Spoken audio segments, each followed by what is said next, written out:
Trouble in his relationship leads to a man exhibiting some chaotic behavior. I discuss this and more on today's episode.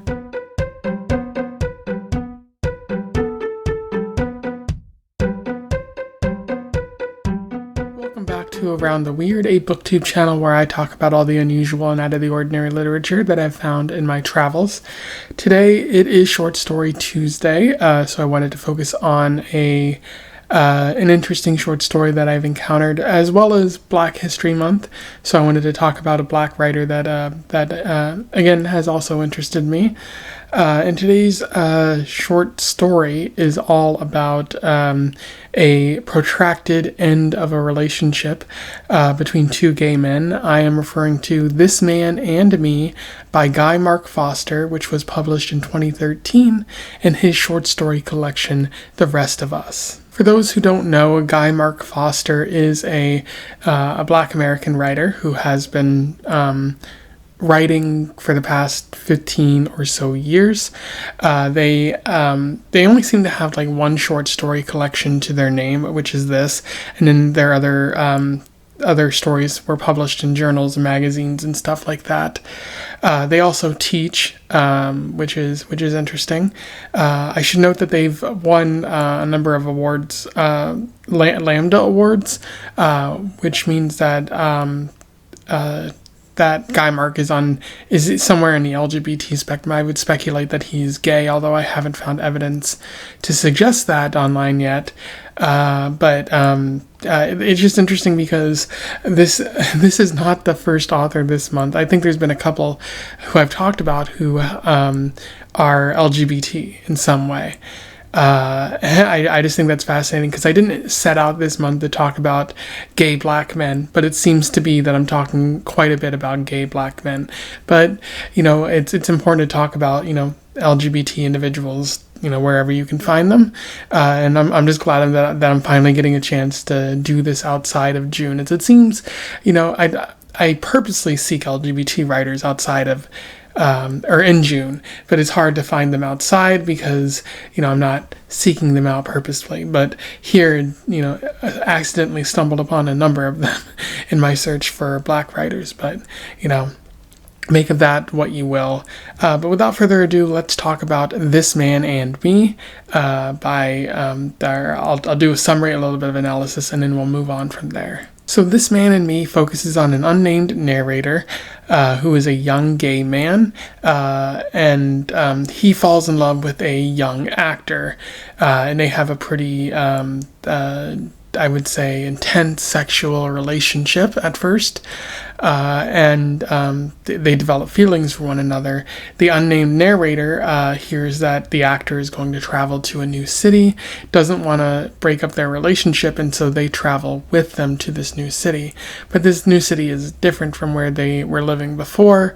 They specifically note that the trees look like they're rotting, or they're trimmed or functioning in such a way by the city that doesn't allow them to be as beautiful as they possibly can be. And so like things just don't feel the same in the relationship now, and they begin falling out of love. They don't seem to be noticed by the person that they love. They go on nightly walks, and they publicly masturbate on those walks, hoping that somebody will see them, somebody will notice them, and maybe word will get back to their boyfriend, and there will be a confrontation that takes place there. But it doesn't seem to happen for the narrator, and instead they begin having an affair with one of their boyfriend's friends, another actor. It doesn't really seem like there's a lot to that specific relationship, but it's the attention that the narrator seems to want. And a short while later, the boyfriend comes to the narrator and says that they've also fallen in love with somebody else, and they kind of want to end the relationship, to which the narrator is unwilling to do that. They want to kind of stay with their boyfriend, or who will soon be their ex-boyfriend. but that doesn't seem to work out, and they have to move across the city to live somewhere else. And as the story comes to a close, the narrator kind of hopes for a reconciliation. Whether or not that's going to take place is probably, it remains to be seen, but it's probably not going to happen. And the narrator specifically notes that this boyfriend that they had was similar or like a god. In terms of analysis, there's a little bit worth talking about with This Man and Me. The main idea of the story seems to be the end of a relationship, or in this case, the very slow, protracted end of a relationship. The narrator and the lover, their boyfriend, seem to have been out of love for months. They had a passionate start to their affair, to their relationship, and ever since they moved, things have been going not so well for the relationship. It doesn't seem obvious at first, but over time it becomes apparent that things aren't really working out, especially because of the affairs that are taking place on both sides. There's a sense of absence that's growing in the relationship. The boyfriend doesn't seem to be there for the narrator as much as they once were, and so it feels painful for the narrator. And then they long for their past city, specifically focusing on the trees here in the story. The trees kind of representing a life that they had before and how they kind of want to return to that, but it's not really an option right now, especially because they've fallen in love with this new person who they might not love as much, but there is a sense of love there. However, the obvious answer here would be if you don't love someone, then you got to break up with them. But as Guy Mark Foster notes, there's no breakup here because of the fear of what comes next. You're worried about whether you'll be able to be mentally strong enough to withstand this big change.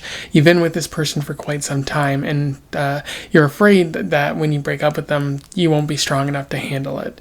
That it'll just overwhelm you with so much emotion and many other things. Allow me to read you an interesting quote from this. I had been cleansed this time not by his presence but by his very absence. It left a hole in me the size of that city which had initially nurtured our love, and I had stared bravely into it while he was gone. The depth of it stunned me. I did not want to ever be without him. I could not, I thought, survive it.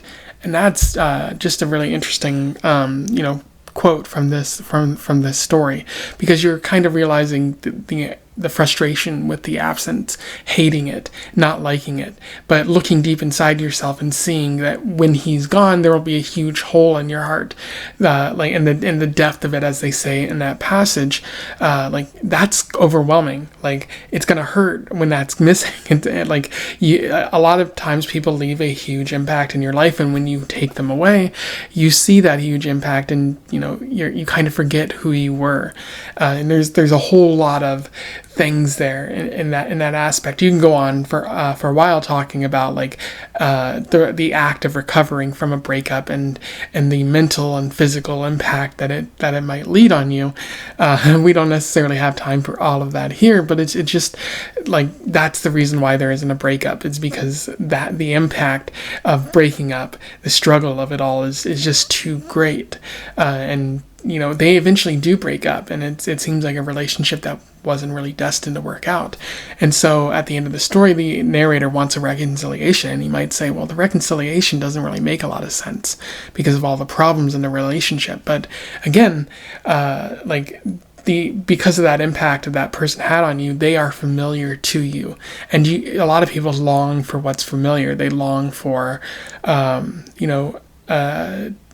something to save them from the change, which is that familiar thing. So even though the relationship might not work out, if they were to reconciliate, if they were to get back together, it would still be familiar enough to cause some comfort for the narrator. And that's why it can be a struggle to break up. So it's really good that Foster was able to sort of capture that understanding of relationships in this story. It's also important to talk about the narrator's chaotic behavior in this story. The narrator is doing a bunch of weird and strange things here. They're cheating and they're publicly masturbating, which is not ideal. That, violates people's, own dignity when they see that happening in public. The narrator can't seem to stop themselves for a number of reasons. They need this sort of recognition. Maybe they feel like they're not seen by their boyfriend. They're not seen by people in this new city, and so that by engaging in this erratic behavior, somebody might recognize that they are there, see that they're there, and they might feel like an actual human being. Because if people don't recognize that you're there, if they don't see you and acknowledge you, you might not feel like you're a human being. And there's also a sense of wanting a confrontation, maybe with the people that they're coming across in the world, but mostly with the boyfriend. There doesn't seem to be a lot of passion. They hope that, if word were to get back to them about these affairs or this public masturbation, there would be this blow off, this huge conflict, and that would force maybe passion back into the relationship. It would force a conversation to take place. Unfortunately, that doesn't happen. People don't really notice the narrator doing it, or it's happening so frequently. There's a lot of crime going on in this city that people just learn to ignore it and hopefully move on with their day.